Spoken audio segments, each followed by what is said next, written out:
The holidays mean more travel, more shopping, more time online, and more personal info in more places that could expose you more to identity theft. But LifeLock monitors millions of data points per second. If your identity is stolen, our US-based restoration specialists will fix it guaranteed or your money back. Don't face drained accounts, fraudulent loans, or financial losses alone. Get more holiday fun and less holiday worry with LifeLock. Save up to 40% your first year. Visit lifelock.com/podcast. Terms apply. Welcome to People Tech, the podcast of WorkforceAI.news. I'm Mark Pfeffer.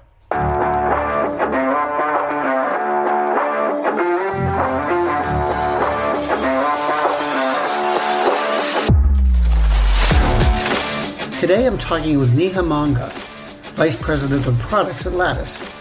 Like everyone else, they're facing a number of questions about how their platform can leverage AI.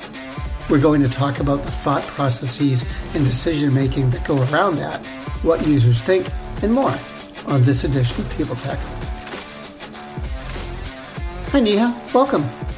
Tell me, how do you see AI fitting into Lattice's product? The product has been around for a time, but now everybody's looking for ways to use AI. How are you doing it? Yeah, what a great question. So Lattice, we really have been at the forefront of technology ever since for HR tech, right? And even before all of the generative AI stuff took the industry by storm, we did have a bunch of AI features in our products. We had a sentiment analysis and a bunch of other things. But since the arrival of Gen AI and new tools and this growing appetite of our customers to use AI, we are bringing it on. We are integrating this in all the different aspects. And pretty much all of our products will have AI capabilities by end of this year, if not sooner. We started with our engagement products where we had all the comments and all the survey inside be summarized using the power of AI. We use OpenAI under our backend, and we use the APIs to do a bunch of this work. And then we looked at performance, which is our flagship product, and knowing that customers want this performance insight to be summarized for easy consumption. That's the next one we went to. And now we're looking at integrating it in our goals product, grow product, and so on, and also like Magic Tools. So our customers have received our AI products really well. I remember when we launched Engagement Insights, 40% of the customers went and turned it on within a month, which is really hard, which is not kind of a reception we see for all the products because it takes time for change management, folks to even learn about the product, but there was such eager demand for this. And immediately people started using it. They're giving us really good feedback. Most of it is positive. We're still learning about things they want to have us do. So a lot of things happening in Lattice with AI. How do you decide where you're going to use AI and how you're going to use it? I mean, you said that you're going to be incorporating it throughout your platform, but you need to decide, well, where is the technology going to give the most value? So how do you make that decision? That's such a great question because, I've definitely come across places where hey, we just want to use Gen AI no matter what. And that's not the approach we're taking at all. In Lattice, when it comes to thinking about the products, we always work backwards from our customers. What are the big problems customers are having?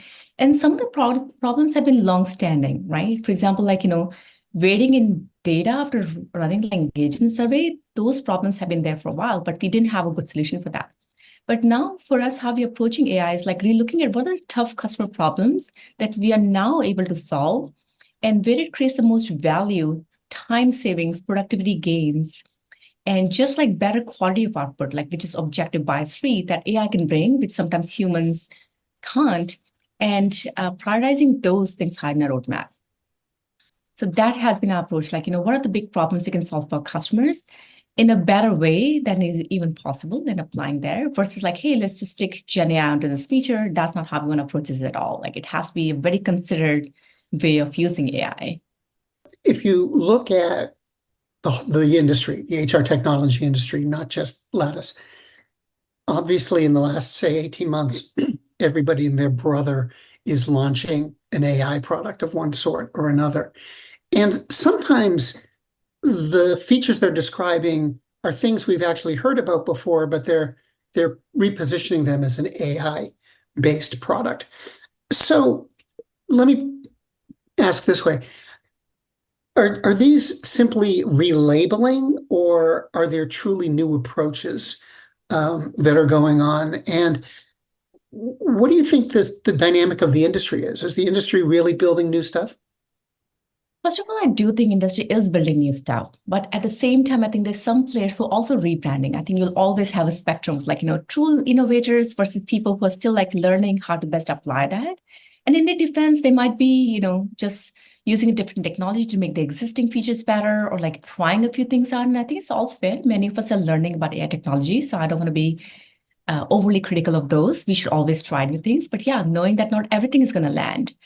I am most excited about thoughtful applications of AI, where you're changing the game, creating solutions like never before that actually enhance whatever goal they might be. For example, managers have so much on their shoulders. How do we relieve the burden on there? How do we make them more effective at their jobs by providing them the insights, shortcuts that they can do things much better, right?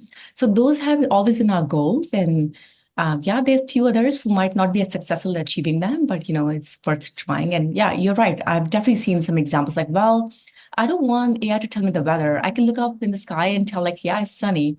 So I am looking for those differentiated things that we can do for our customers, which are not the surface level obvious things, but deeper problem solving for them. I'll give an example. One of the things that is now maybe possible more than our HR leaders, a lot of our HR business partners will tell you they spend a lot of time answering tactical questions for the employees, right?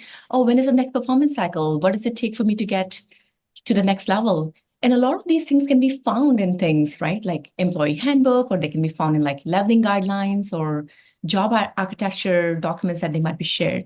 But how do we use generative AI to provide this situational answers to the employees and relieving this burden on the HR admins? That's one of the things we're looking at. And I think that does provide a next level value for our customers. Or like I mentioned to you, performance insights, as a manager who had a lot of reports, I would go around synthesizing, has my report, what is the feedback from different people? How have they been the goals? What was the feedback last time? Where do they want to be in their career? Synthesizing all these inputs and creating this performance review packet. But now AI helped me summarize all this so I can focus on providing the subjective view on top of the objective things that AI gives me. So I think we are definitely focused on more of those exciting things that create tremendous differentiated experiences. Do you think customers are getting their arms around this? In other words, are they still asking, do you have AI? Or are they asking more about the capabilities that AI allows you to offer? I think the buyers and customers are very smart. They can see past yeah, this has AI, but this is not really AI, right? They're hey, what can AI do for me, right? They're very astute in their questions they're asking us, hey, okay, AI does this, and so what? Where is the sell here, right? So if you can tell our customers, for example, when we did the engagement summaries, we were able to tell them hey, customer testimonials that tell us, save me 2 weeks of work, or I was spending $10,000 to this external company to summarize my engagement results for me. Now I can do this in minutes for free. They're looking for those kind of savings because I think the economy that we are in right now, there's definitely pressure on everybody to be more efficient. So I think it's really important for the customers to see the true value it brings in terms of time saved, dollars saved, not having to do more tactical stuff that frees them up to do more strategic stuff. So they're asking smart questions, and the ones that we've seen can see past it, and they're demanding. And I love that, actually. Hey, this is William Tincup, and I'd like to talk to you a little bit about Practitioner Corner podcast. It's a wonderful podcast about the journey, the paths of how practitioners, both HR and TA, kind of go from high school, college, all the way to where they are right now. Some of the things that they've learned, how they've been successful, people that thrive around them, etc. It's a fun podcast. You'll love it. You'll learn from it. Subscribe to it. Thanks. Welcome to The Human Role, your go-to podcast where HR and payroll collide with innovation. I'm your host, Tiana Neal, and every month I'm diving deep with industry experts and change makers, bringing you real talk insights practical tips, and fresh takes you won't hear anywhere else. Whether you're a leader, practitioner, or just curious about the latest HR and payroll trends, I've got you covered. Ready to roll with the best? Tune in for fresh perspectives, actionable tips, and the knowledge you need to roll forward with confidence. Subscribe now and let's transform the way you work. Let me ask you to step back even a little further and look at the whole industry again. I can't help but ask, can't resist. Where do you think the balance is right now between hype and reality? Do you think that the technology is living up to everything that's being said about it? Do you think we still have a ways to go? How are you feeling from a product point of view? That is such a great question. So, it's been a couple of years since ChatGPT came out. And I think when it first came out, there was definitely a lot of hype, right? Mhm. I feel we're kind of seeing the hype die down a little bit and reality emerge a little bit. And I actually love to be in this space because people are not, just buying things, just because AI, or people are not just like building crazy stuff, which actually cannot be supported with the technology, right? Like promising big things, which is actually not a reality. So I think there's a little bit of like reality check happening with the hype. And that is a really good place to be in because now we can start having real conversations, real discussions about what AI can actually achieve and how it actually serves a purpose in daily lives of our customers and like employees, managers, senior leaders, and so on. So I feel like that's where I think it's meeting the road a little bit, where people are like, oh yeah, how am I actually incorporating my life? And not just getting wowed, like, oh, this product has AI, or like this thing has AI. Yeah. How about pricing? Microsoft raised the price at $30 per user for Office 365 for the AI version. That's almost $400 a year, per head. Do you think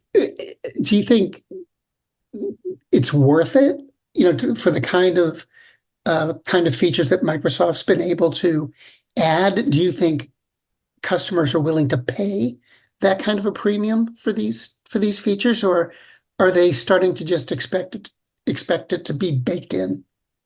That is such a good question because I think pricing is one area that I think the jury's still out. I think Microsoft did a really cool step, like, yeah, let's just start charging for it. And sometimes I think you need those kind of steps to see where it actually falls eventually. But I think it's great to take a first step and see what value people are finding. Are they renewing? Are they continuing to purchase AI, right? I think it's a valuable step in that direction. But I do think the jury's still out. I think people are still making up their mind on paying for AI.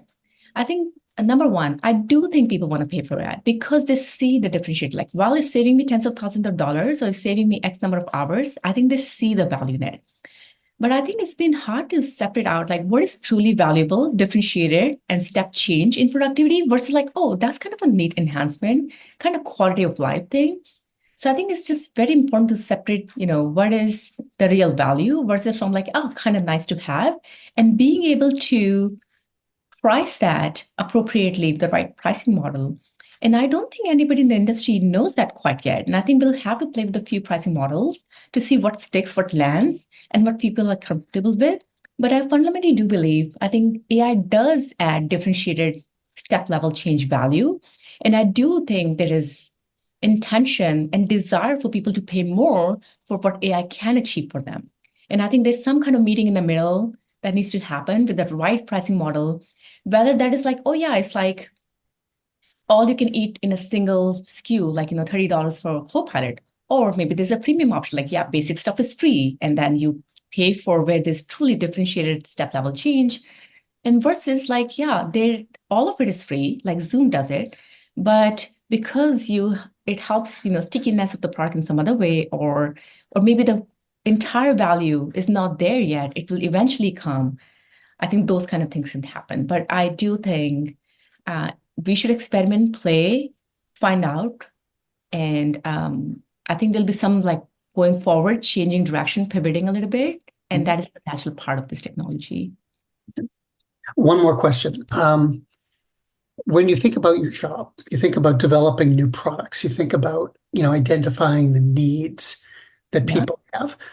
Has AI made that easier or more difficult? In other words, is the task that HR technology vendors face today more complicated because the technology is becoming more complicated? That is such a fun question. So I think there are a few dimensions of that. I think first of all, we do internally use a lot of AI products within Lattice. That makes our job easier. Like I love getting like all the customer feedback I receive summarized for me, and I can see like heat maps and all those different things. So I think in some ways, like, AI does help me be just do my job better, my team's job better. But I think there is definitely like a learning curve. I think tech companies, HR tech companies have to stay on top of what is the latest. Like, what are the different types of technologies? What is edge tuning? What are the different models we can explore, like RAGs and whatnot? So I think there's definitely like a learning cycle that the companies will have in developing the AI and technical muscle behind it so that they can envision better solutions, right? Just by understanding new problems, just by, knowing people want AI and what problems you want to solve. I think you have to also like innovate and think of the solutions and the cost behind using different AI technology. So yeah, there is definitely a job out there to become more sophisticated in this area. So, which is exciting because I think many of us are like super curious, want to learn new things. So I think is great for us. But yeah, like, it cannot happen with the same mindset or same knowledge level. Like something has to change. Like you have to hire the right people. You have to upskill existing folks in the team to know more about this technology and build with it and test a few things and do this feedback loop. Well, Neha, thank you very much for talking with me today. I hope we can talk again. And thank you. Yeah, no, thank you. Fun talking with you as always. Thank you, Mark.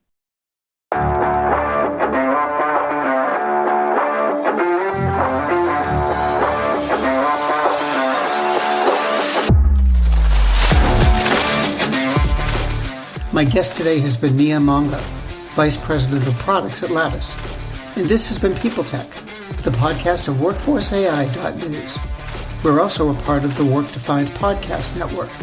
Find them at www.wrkdefined.com. And to keep up with AI technology in HR, subscribe to Workforce AI today. We're the most trusted source of news in the HR tech industry. Find us at www.workforceai.news. I'm Mark Pfeffer.